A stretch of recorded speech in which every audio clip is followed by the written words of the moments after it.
Walk down St. Giles in 1734.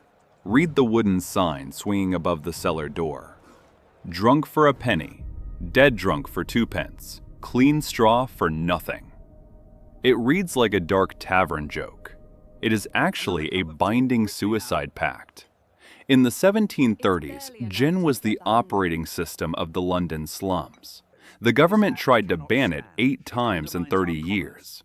Every single law failed miserably. The authorities blamed a sudden moral collapse among the poor, but the records show something far more systemic. The state itself had turned every basement into a makeshift distillery. Step inside that cellar and breathe in. The air smells of sulfur and rotting grain. You cannot drink the city water safely. The Thames is an open sewer. Beer is relatively safe, but beer is bulky and heavily taxed. Enter the clear liquid they call Madame Geneva. It is cheaper than a loaf of bread or a rented roof. A single penny buys a momentary escape from the freezing damp. 2 pence buys total physical oblivion. The cellar owners provide the straw to stack the unconscious bodies. It is an industrial process of getting numb. The scale is staggering. People queue in the mud just to hand over their copper coins. They drink their dose and collapse against the brick wall. The next customer simply steps over them. Unlike modern spirits, the 18th century version of gin was a harsh chemical mixture. Distillers used the worst grain available. They masked the rot with heavy doses of turpentine. They added sulfuric acid for an extra kick. Historical accounts mention mouse droppings and pepper dumped into the vats. The goal was maximum intoxication at minimum production cost. This caustic liquid burned the throat raw and destroyed the stomach lining within months. Nobody cared about the taste or the internal damage. This was the first true narco-epidemic in human history. The liquid functioned exactly like cheap street junk, offering the only available social elevator in the district, one that only went straight down to the dirt floor. The addiction rapidly rewired the local economy. Gin became the base currency of the cobblestone streets. Day laborers took their daily wages in liquid form. Masters paid their young apprentices in cheap spirits. When the wages dried up, the liquidation phase began. Addicts sold their metalwork tools first. The wooden furniture went next. Eventually, they stripped the clothes right off their backs. Museum archives describe entire families sitting naked in empty, freezing rooms. They traded their last ragged coats for just one more glass. Caloric intake took a back seat to the chemical high. The pawnbrokers collected the stolen clothes and handed over the gin. There is a strange social paradox hidden in these ledgers. Gin ruined physical health and destroyed families, yet the urban poor viewed it as a democratic right. Wine and aged brandy belonged exclusively to the wealthy elite. The cheap domestic spirit belonged to the dirty streets. Drinking it felt like a rejection of the old social norms. It was highly accessible. It was completely classless. The poor embraced the toxic poison as their own unique culture. They guarded their right to drink it fiercely. Consequently, the authorities watched their cheap workforce dissolve as men guarded their right to the classless poison. The sheer volume of consumption defies logical belief. By 1730, London distilled roughly 10 million gallons of the stuff every year. Do the math on the urban population. That is 14 gallons for every man, woman, and child. The daily dose was half a pint per adult, every single day, without fail. You could buy it everywhere. Barbers sold it alongside haircuts. Carpenters kept barrels in their workshops. Hawkers pushed wheelbarrows full of it through the narrowest blind alleys. There were no retail licenses required for the street vendors yet. The entire city was drowning in a permanent turpentine haze. The smell of cheap alcohol was a constant presence inside the tenement buildings. Then, the death toll started to climb rapidly. The parish registers show a massive demographic anomaly.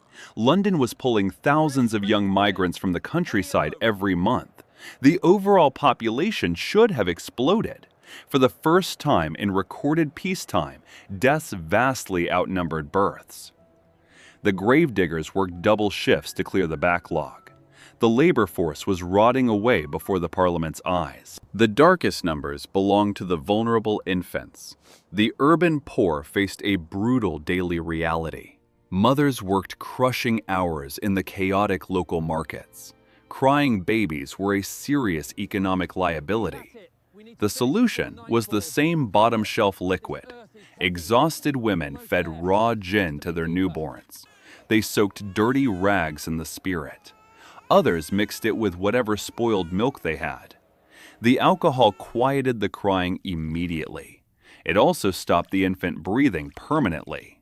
In some poor parishes, 3 out of 4 children never saw their 5th birthday.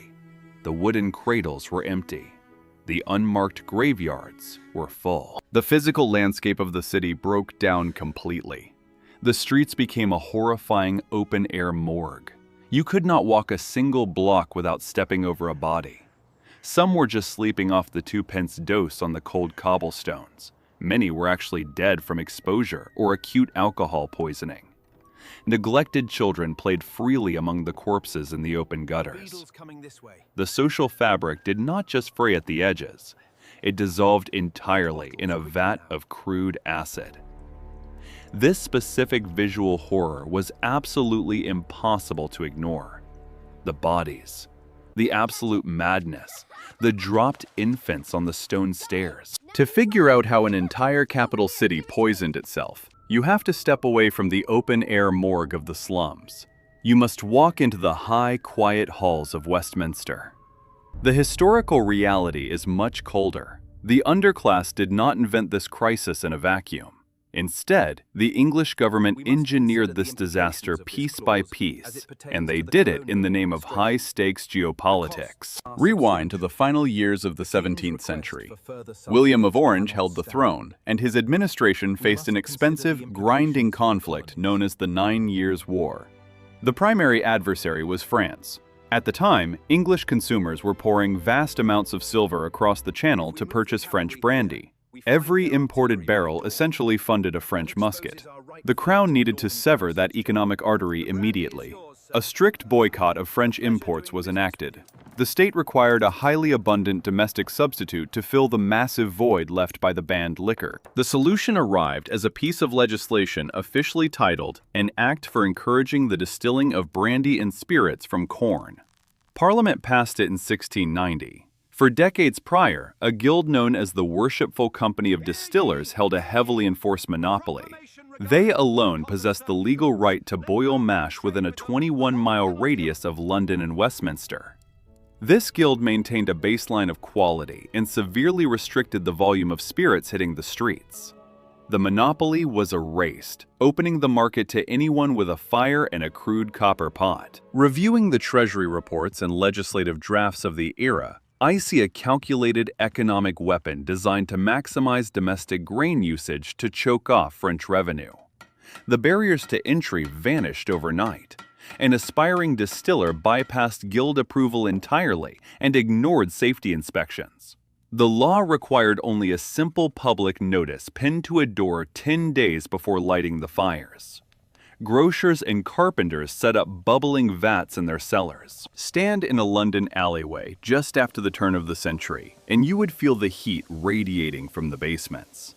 The air grew thick with the smell of scorched barley and harsh solvents. The state applied a remarkably low excise tax to this new domestic spirit, while simultaneously increasing the levies on traditional beer. The market mechanics responded instantly to the manipulated tax code. The price of gin dropped drastically. Responding instantly to the manipulated tax code, the price of the domestic spirit dropped drastically until it became cheaper than a standard pint of ale. The powerful landowning class actively fueled this transition. English farms were producing immense surpluses of low-grade grain at the time. Funneling that excess harvest into the urban distillation network solved a massive agricultural crisis. It turned rotting crops into a highly profitable liquid commodity. Parliament effectively incentivized turning the nation's potential food supply into back-alley intoxicants. Landlords cleared their silos at a premium, while the Treasury starved the French economy. The urban working class became the end consumers of this massive agricultural surplus. Drinking gin meant supporting the English farmer instead of the French king.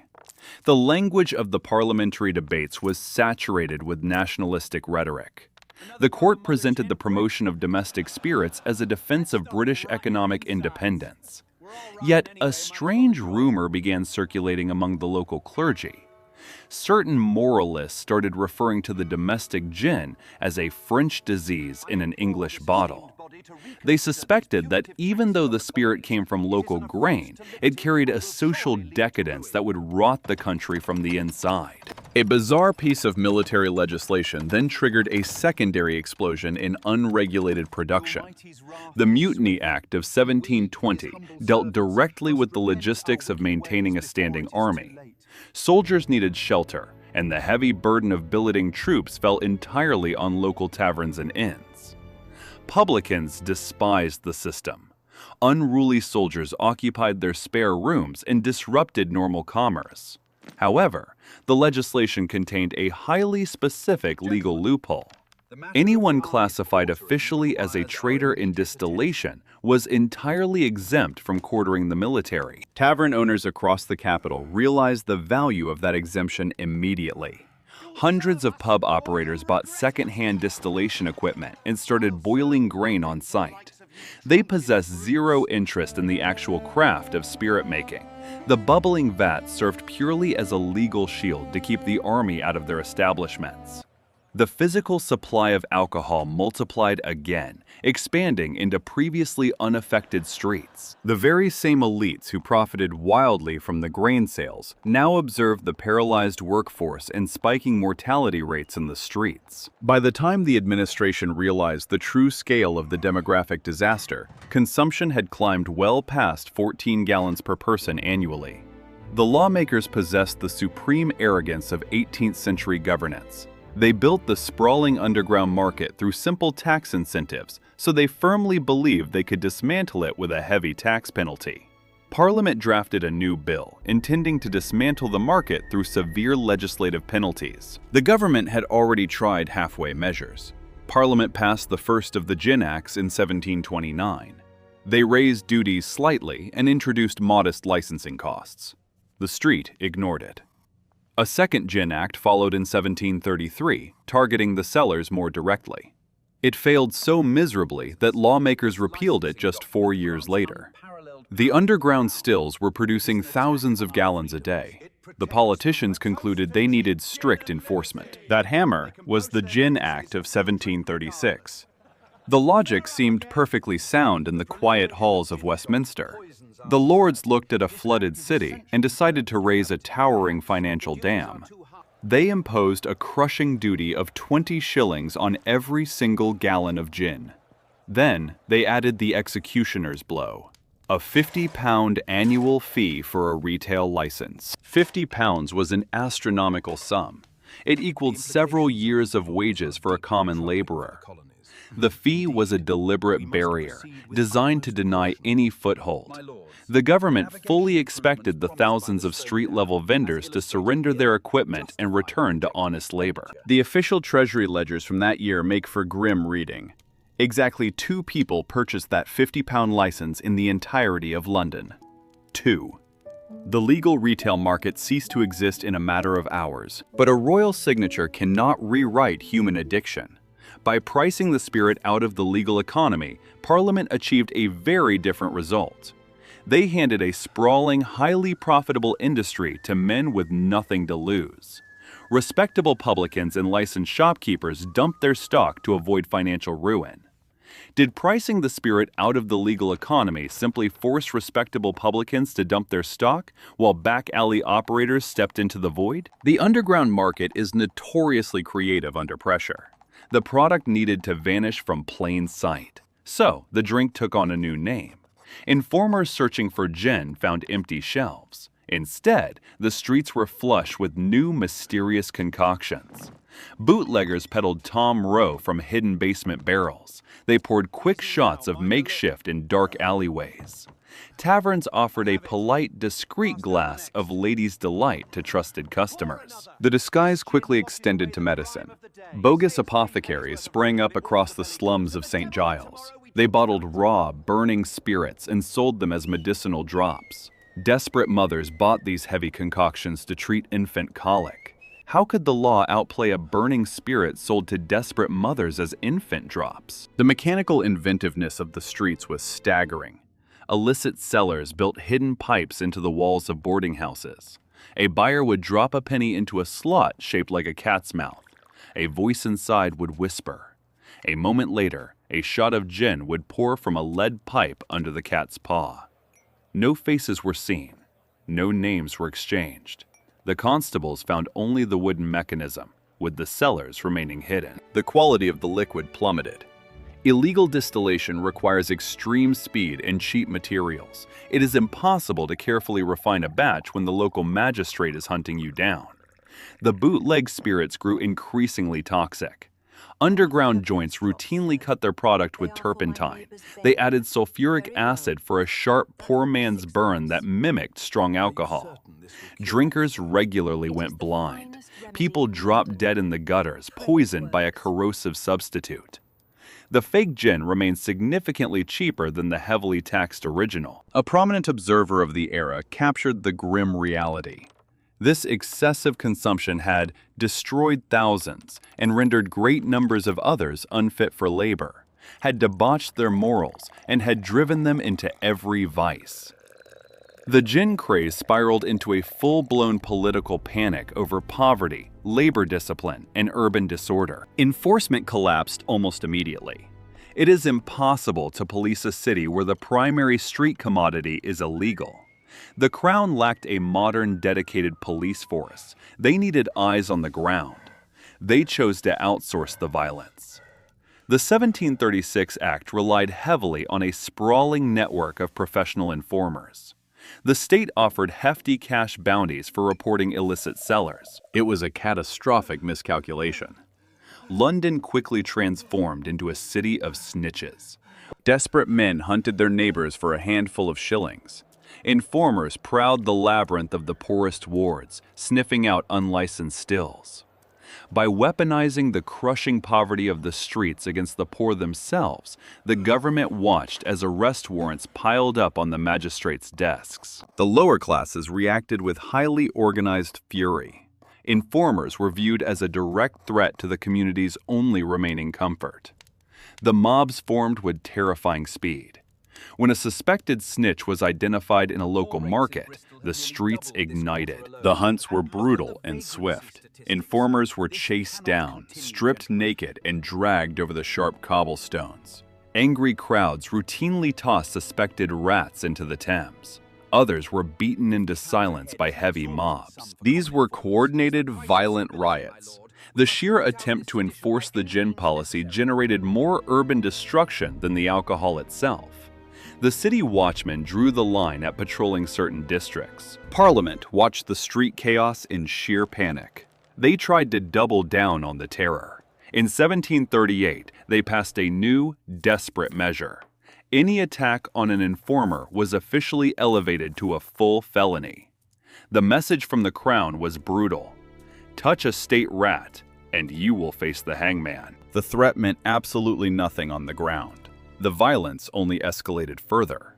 The street-level distributors were making too much money to back down. They hired muscle to protect their hidden stills. They bribed local watchmen to look the other way. The illicit copper stills kept running through the night. Let us check the hard numbers. 7 years after the draconian crackdown of 1736, the government audited the crisis. The year is 1743. Gin consumption had not fallen. It had actually increased. The Treasury collected exactly zero revenue from the underground surge. The penal system buckled under the sheer weight of the arrests. Prisons were stuffed to the rafters with minor dealers, petty smugglers, and ruined publicans. Heavy fines are entirely useless against people who own nothing but the rags on their backs. Arrests will not solve a chemical epidemic. The heavy-handed taxation had built a shadow empire. The prisons filled every last empty cell. The lawmakers hit a solid brick wall. Brute force, taxes, and the gallows had failed to make a dent. Fines in prisons do not work against a bottom-tier ubiquitous drug. To break the siege, someone would have to stop attacking the physical bottle. The chase was over. The year is 1751. Parliament drafts the Sale of Spirits Act. It drops the fantasy of forced sobriety. Instead of attempting to police 1 million empty cups, they focused on regulating the copper pots filling them. Since you cannot police 1 million empty cups, why not target the physical copper pots filling them? The new law outlaws small-scale production. Any distillation vessel holding less than 400 gallons is declared illegal overnight. Think about the spatial reality of that mandate. It is impossible to hide an industrial copper vat in a rented cellar. You need serious capital, dedicated warehouse space, and a permanent commercial address. The neighborhood chemical labs are instantly finished. This was a corporate consolidation orchestrated by the state. The government handed the entire industry to a few wealthy distillers. Then they fixed the paperwork. The previous legislative disaster in 1736 demanded an impossible 50-pound license. That extortionate fee only built a violent black market. The 1751 Act drops the retail license to a reasonable 2 pounds. There is a lethal trap hidden in the fine print. You cannot buy this cheap license if you live in a basement, sell spirits in a prison, or serve alcohol in a workhouse or a casual grocery stall. The right to pour a drink requires formal respectability. The vendor must pay property rent and local parish taxes. The state shifted from treating the crisis as a moral failure to handling it as a strict logistical hazard. The independent peddlers find all avenues blocked. The anonymous pipes hidden in alley walls run dry. The flow of cheap booze is forced out of the shadows. It is redirected into legitimate, heavily taxed taverns. Enforcement shifts from random street violence to systematic business audits, forcing the flow of cheap liquid into heavily taxed taverns. First offense costs the publican their license. The second brings crushing financial fines. The third strike triggers a completely different mechanism: transportation. The Crown opts to export the repeat offenders. Smuggle gin 3 times and you face the penal fleets. The court ships stubborn bootleggers to the American colonies. Parliament chose to relocate the problem across the ocean instead of hanging the local poor. The penal colonies absorbed the middle management of the black market. Legislation alone does not change a culture. The laws needed a public relations campaign. The public needed a shock to the system. The historical record points to one specific visual weapon. William Hogarth steps into the void. He is a prominent artist and a shrewd political operator. In 1751, Hogarth publishes a diptych, 2 cheap engravings aimed squarely at the working and middle classes. He titles them Beer Street and Gin Lane. They are printed on the cheapest available paper. They are sold for a few pennies. Look at the ink on the page. Gin Lane depicts severe social collapse. The brick buildings are physically collapsing. Starving citizens gnaw on bare bones alongside stray dogs. A syphilitic mother drops her infant down a steep stone stairwell. A carpenter pawns his essential tools for one last glass. The despair is absolute. It is a masterclass in psychological horror. Hogarth explicitly visualizes the death of the metropolis. Then look at the companion piece. Beer Street depicts plump, smiling artisans reading newspapers. Painters and blacksmiths rest with overflowing tankards. The architecture stands solid and upright. The message operates as blunt force trauma to the public conscience. English ale equals patriotism and prosperity. Foreign-inspired spirits equal urban decay. Hogarth bypassed theological and economic debates, aiming his message straight for the gut. The campaign aligned perfectly with another series of his prints released the same year. The 4 stages of cruelty reinforce the exact same narrative. Violence and degradation start with cheap, unregulated vices. There is a dark paradox at play. Hogarth creates these horrors to save society from the bottle, yet he sells the prints for a shilling apiece. The misery of the slums becomes a highly profitable commodity. Respectable citizens frame the degradation of the poor. They hang the prints in their comfortable parlors. The propaganda works flawlessly. The visual horror does what 80 years of royal decrees could not. Respectable citizens hung the prints in their parlors, so the chemical epidemic became profoundly unfashionable. A third force quietly seals the victory. Grain prices surge across the country. A series of poor harvests drives up the cost of raw agricultural materials. The economic engine of the cheap alcohol trade grinds to a halt. It becomes too expensive to distill spoiled wheat into fuel for the slums. The price of a fatal dose creeps out of reach for a day laborer. Nature intervenes where the magistrates failed. Tracking the licensing data, I notice a brutal but effective market correction. In 1750, Londoners swallowed over 8 million gallons of gin. 8 years later, that number drops to roughly 2 million. The underground market evaporates.